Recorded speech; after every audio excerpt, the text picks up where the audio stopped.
Welcome to Tuesday Tea, the space where we get real, get honest, and talk about the things that actually matter. I'm your host, Alicia Bakker-Mudrock, therapist, Pilates teacher, coach, and author of Leading Lady Energy. And I'm Melissa Levine, educator, coach, and your co-host for the conversations that don't shy away from the messy, the meaningful, and everything in between. Each week, we sit down with incredible humans, leaders, creatives, parents, dreamers, people who've lived, struggled, succeeded, and figured things out the hard way. We share stories, ask real questions, and highlight the badass people out there doing the work. So grab your tea Or your other favorite beverage. and let's dive in. Hi, everyone. Welcome back to Tuesday Tea. I am here by myself today because Alicia had some stuff to do. We're both busy ladies, so it's nice to have each other so we can tap in and tap out as we need. But I'm so excited today. One of my dear friends, Brianne, is here, and she is going to introduce herself in a minute. But just to give you some context, we went to grad school together. It was all virtual.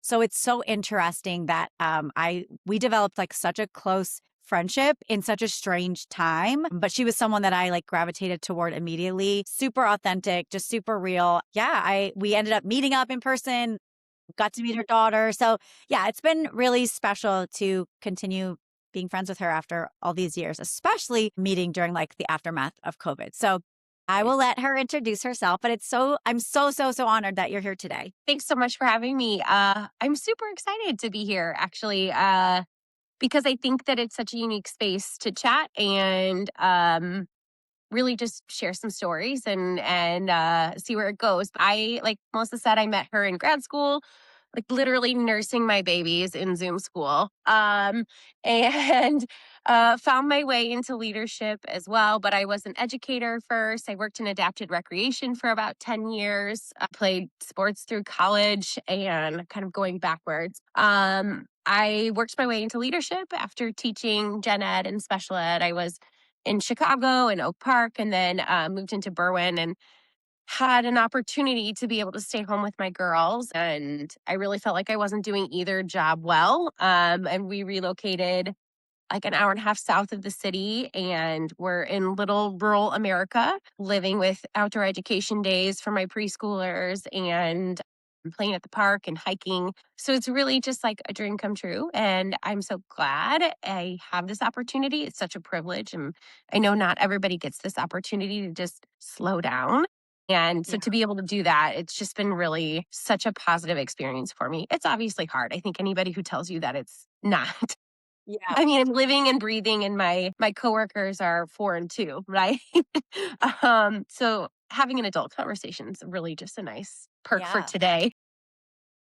Yeah, I love that. I love that you said, I've had this opportunity to stay at home with my kids. I think sometimes we look at things as an and, an and or, it's not both, right? And it's it can be hard and a crazy, amazing opportunity. It doesn't have to feel I have to stay home with my kids, And I think, Right. I love that you called out that it is a privilege because not everyone has that. But I think also something that I wanted to name is you've made that choice, right? You and your husband have strategically said, let's move to a cheaper place where the cost of living is lower so that this is so I don't know. I just think sometimes people, I don't know, maybe we feel like we don't have options when we do. We just maybe don't want to choose that option. And that's okay too if you don't want to move an hour and a half from the city, but then know that then some of those things might not be possible. And so you kind of have to be able to prioritize your wish lists or your wants or your needs and then just make the decisions that reflect those priorities, Yeah. And I like that you bring it up, that it wasn't we just easily walked into this. It wasn't Right. oh, my husband's making so much money that I can just stay home. No, we had equity in our house. We realized we had equity in our house, and we looked at houses within our budget that needed renovation. So on top of everything else, we're completely renovating a home. And it was, you're uprooting your family, you're moving, you're leaving villages that you've created with friends and teachers that were 5 minutes down the road for play dates. And now it's a day experience to go and do these things. So yeah, I think I sometimes overlook those challenges because I have enjoyed this experience more. I will say it's been a bit of an identity crisis when your entire life is your career, Yeah. right? I changed careers from recreation to education, and then I'm building my career, moving into leadership, Yeah. only to be like, I'm pausing. Hold on a second. There's something else that is causing me to shift, that Yeah. my priority has shifted. And so yeah, I definitely think it was a little bit of a culture shock that first year to be like not getting my classroom ready in the fall Yeah. and um pulling curriculum for like how do I teach a preschool? Because That's a whole nother thing. right, because I knew what I wanted it to look like. I knew that I wanted my girls to have their hands in mud and every outdoor hiking experience we could think of. I knew I wanted that. I wanted that to be their like foundation for learning. Yeah. And now like we have preschools that the older one's going to, and she loves it. I'm so grateful. But it was such a shift to be like, okay, well now I'm not like financially contributing anymore. So like that was a shift in everything, right? Like there was just such a Yeah. moment of what have I done and are we going to be okay? you know? And then now like thinking about how do I get back into it? How do I start planting to some seeds and networking to find my way? And what do I want to do? How do I want to contribute? Like my friend sent me a meme of I joined a women's club and now I'm the VP of the women's club. And it's, very much we don't have a friends of the library. So I've created bylaws and here we're starting things. Right? Right. Because I think that's just what we do when we want things for our community. I don't know. Yeah. I think that's very much who you are, right? Like you're definitely like sort of an organizer. And I think that's maybe one way that you're being a leader without maybe that like official capacity leadership role. Because I think that's probably that's probably feeding part of your soul that you Right. need from that. But like you don't have that in like the professional, Right. way in the professional way that you had it before. So I think that's beautiful. And it's like if you don't have something you need, then create it or be a part of it, like the making of what you need. So I love that. I heard you mention your identity, like not your identity crisis, but like that moment of like, who am I without being a teacher? And I think that's probably something that listeners can relate to, whether or not it's been like a career shift or shifting from staying at home to going back into work, or I mean, whatever it may be. I think we've all for me, it was like shifting from being a wife to not a wife. And so I Right. think there's a lot of life experiences that women in particular go through where we have to sort of figure it out. And no one figures it out better than women, in my humble opinion. But like, I think I would love to hear more about how did you navigate that from, yes, you wanted to do that, but that doesn't mean just Yes. you want to do something. It doesn't also feel scary. And sometimes like, oh no, like, did I make the right choice? Or like, what makes me me? Is it just now being a mom? Is it being a mom that's also teaching? Like, I don't know. If you have any thoughts about how you navigated that, I think that could be helpful for someone listening. Yeah, I think like when you talk about identity shifts, right? I think I had my first one when I finished college soccer. And now what do I do with my time? There's no practices to go to. I have to have a job. Are you kidding? So I think like that was my first one. And then I like picked up and moved to DC so I could do adapted recreation. I taught kids to swim, to bike, to tumble, and like played every day, but I ran out of money, right? I was living in DC working three different part-time jobs. And I'm like, okay, well now what the heck do I do? So I moved home and my dad's like, you got 6 months to get on your feet. I'm like, okay. In the 6 months, I end up finding a job as a coordinator. And so I was working in recreation, super fulfilling. But anybody who spends time in nonprofits knows that like you're working 80 hours a week for 30,000 a year, right? Like Yeah. and I'm like, this is not sustainable. And so that was when I started to decide, do I want to stay in recreation? Do I want to shift to become an educator? What do I want to do? So went Yeah. to school to be a teacher. And then that was a culture shock, Yeah. right? Like to being in like an office sort of setting to like hanging out with kids all day. Respectfully, you're exhausted by the end of it. I'm saying that lightly, but there's different phases of your life that I think had caused me to like shift who I thought I was. So, you have all these labels of, daughter, friend, sister, whatever, aunt, whatever sort of identities you want to hang on to. Yeah. And so when you had your next identity shift where like teacher was a part of that, and then like teacher leader was a part of that, being so proud of getting into what we had done together, and then to be like, actually, no, no. So I knew in my heart that's what I wanted. But then when your day is filled to the brink and you're alone in a new place and you have time to just sort of sit and think of like, okay, well, my fulfillment is obviously with my girls. I obviously feel very fulfilled doing that. And I enjoy it very much. I talked about it being a privilege, but there's also that fear of like, how do I go back and will they still want me? Right. Like, Yeah. That's real. right. Like, Yeah. like I picked up tutoring for fear that I'm going to lose my skills. No, I'm not going to lose my skills, right? Like I'm not, I get on there and it's like riding a bike again. But I think you would be lying if you wouldn't wonder some of those things. Those like, I haven't been in the field professionally for 3 years. And so now I'm trying to find a place that, do I have to prove myself as a teacher all over again? Do I have to, Right. and do I want to go into teaching or do I want to do something else? I don't, it's, Yeah. while it's an exciting thing to be able to think about these things, it's also a little bit daunting to know what exactly I want to do and how I want to contribute, right? And then you're also, as the primary caregiver, just because my husband works full time, right? So, Yep. and I'm home, it's thinking about how do you find a job that still allows you to be primary caregiver. And so then That's you rough. you have parameters of like, I still would really like my summers off, right? I would still really would like spring breaks and those things to be aligned. But what if the district doesn't have something that makes me fulfilled? And do I work from home? Do I look for, like it's just, you start to sort of spiral on Yeah. what do you do and what's out there for you. And like, I also want my girls to see somebody that is a mom that they can be proud of, right? That has things that I like to do outside of momming. I like to play sports. I like to spend time with my friends, but I also want to contribute to our community. Like, I want to show them Yeah. what it looks like. So I think that's the weird sort of place I'm in right now of trying to figure that out at nearly 40, It feels like you've lived like 3 lives already and you're only Yeah. 40. Uh, Yeah. I think that's so real. One thing I'll say is like your girls absolutely look at you and are proud of you, whether or not you decide to go back to a workforce outside your home.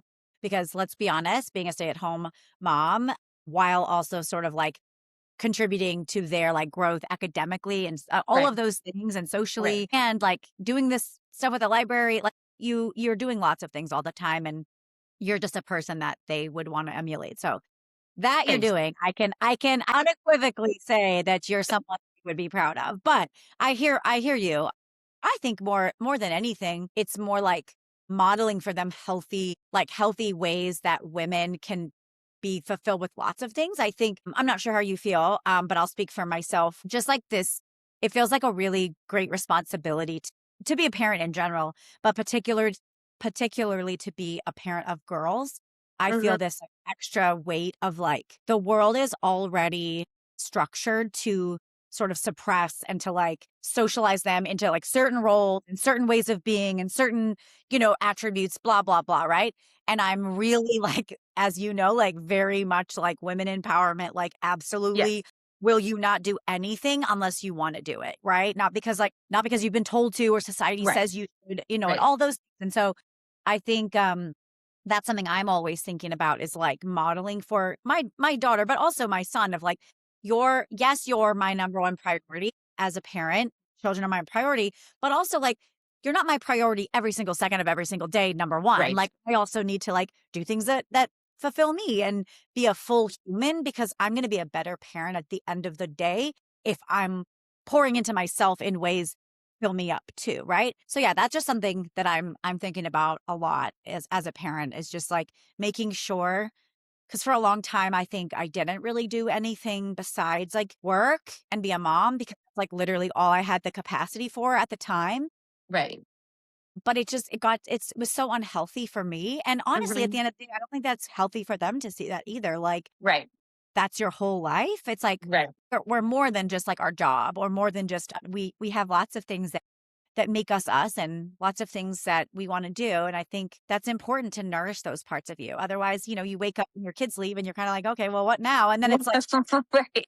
And then it's like the identity crisis to end all identity crises, right? And Right. so I think that that's just something I'm like always thinking about in the back of my mind is like making sure that I model for them just like these healthy ways of being and beliefs and like making sure that I'm actually doing it and not just saying it. I can say all day to my daughter, hey, you shouldn't do it anything unless you want to do it. But if she Right. sees me constantly people pleasing, well, that's not going to like, she's going to be like, Right. oh, like 6'7", you know what I mean? Right. So yeah, so that's just something that I'm thinking about too.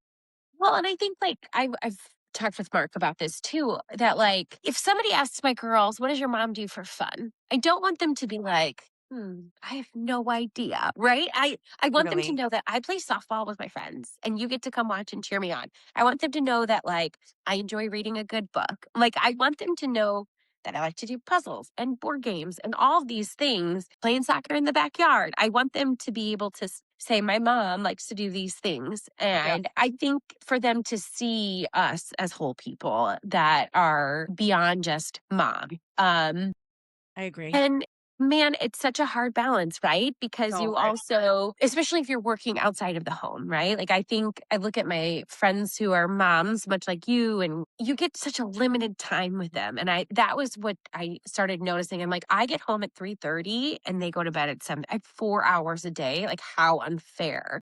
Yeah, Right? Like how yeah, unfair. totally. And how do you then balance your time? Because you have 4 to 5 hours then, right? How do you balance your time to be a whole and complete human, but also show up for your kids? Like there's just not, and that's working in a leadership role that does allow me to leave at 3:30.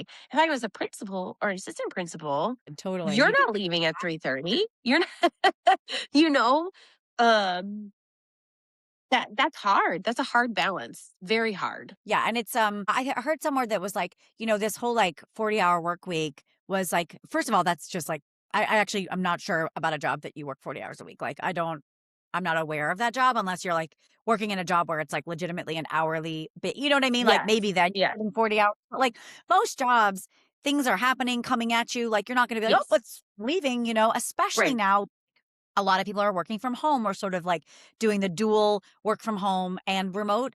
The work follows you everywhere, right? And so, um, yeah, I agree with that. I think it's just this idea of like this 40-hour work week, and then also try to be like a mom and all of the sort of like emotional labor and all the tasks that fall onto parents. Oftentimes it's hard, and I think that's really important in a healthy partnership is to like just because you're like at home doesn't mean you're like not working, like in some cases probably harder than Mark, you know what I mean? And like that's not to like shade Mark, like he's also working hard for Right. your family. But like there does have to be some acknowledgement of like the stay-at-home that job is. And Mhm. so how are we not falling into the trap of like, well, you're home, so like I just assumed you could also like do all the laundry and do all of the meal prep and do all of that. It's like, well, no, you still have to like contribute in some ways because like I can't do everything. And that's if you don't have a job that's additional to that, right? 'Cause that's like 3 full-time jobs is just like being a stay-at-home mom, right? Because Right. you're doing chores, you're doing so much because you're home. And Right. so I just know a lot of women that struggle with, I was just talking to a girlfriend last week about like her and her partner and how they sometimes like their one thing that they like have a hard time with is that like division of labor because Mhm. she actually does work outside the home like 3 days a week, but it's like there's this expectation because 'cause you're home, like, some of those times that, like, you'll do more, and it's like, okay, like, yes, I see the argument there, but, like, you're not just it's not like you're sitting there eating bonbons watching Bravo, like, you're working Yeah. too. So, yeah, I Yeah. don't know, I think that's always, like, an interesting thing to think about when you have a Yes. partner that does stay at home, and then you have a partner that works outside the home and how you kinda navigate those things. I'd love to hear. So I think the division of labor and all of that, I think you just have to be with somebody, choose somebody that you can communicate with. And it may not always be perfect and it might be messy and have some of those hard conversations. But I think if you don't talk about it, then resentment sets in. And that is like breeding grounds for unhealthy. And so I think thankfully we've been through our fair share of like we got to talk about some of these things, right? Sure. And I guess I think the only thing that I am sort of holding on to that maybe would be helpful for somebody else is that lean into the messy bits, lean into the not knowing where you're going to go and what you're going to do, because I think that's where the fun can sometimes be, the exciting aspect of it. And I don't know, like I'm so big on yes, women are people pleasers, and we have, like, I'm very much the same way, but I think if we don't also sometimes do things that might be okay, I don't really have time for this, but I think it's going to help our village. I think if you don't step up and help create your village and be a part of it, then you won't be a part of it, and it's even more isolating. And I say that as somebody, as a stay-at-home mom, that it can be very isolating. And had I not stepped in and started networking and meeting people, I would feel really alone. I would feel like Really. I'm doing this thing on my own. But now I've like made mom friends that are doing things, and we're doing things together. So I just think you have to want to step outside of your comfort zone. You have to let yourself grow and evolve. And there can be more than one version of you. And that's a great thing. And it should be embraced. And there's power in pausing, and there's power in uh, figuring out what you want to do and how you want to contribute. So I think just lean into it, as scary as that sounds. And it's okay not to have all the answers. It's okay to know that there's unknowns, because there's enough known, right? There's enough things that we already know that are here that are going to be constant. But I don't know. There's something exciting about the unknown too, and where that takes us. Oh, that's beautiful. I love that. Thank you for, yeah, that, I don't know, that kind of just made me feel good and like, okay, like, yeah, I don't have to know everything. And yeah, I think a lot of people listening are going to get a lot out of the things that you've said and can resonate with a lot of that, whether they're a stay-at-home mom, whether they're in the Yeah, workforce, whatever their journey is. But I really sure. appreciate you being here. I'll Thanks we'll for we'll having make me. sure your contact information is there in the post. But otherwise, hopefully we'll see you again soon. And everyone, we will see you next Tuesday. See ya. All right, bye. Bye. Thanks for hanging out with us on this episode of Tuesday Tea. We hope something here landed, encouraged you, or made you feel a little less alone. If you enjoyed today's conversation, make sure to follow, rate, and share the podcast. It helps more people find these stories. And if you're watching on YouTube, don't forget to like, subscribe, and drop a comment. It really supports the show. For more ways to connect with us or learn about what we do, check out the links below. And until the next cup, keep the tea hot And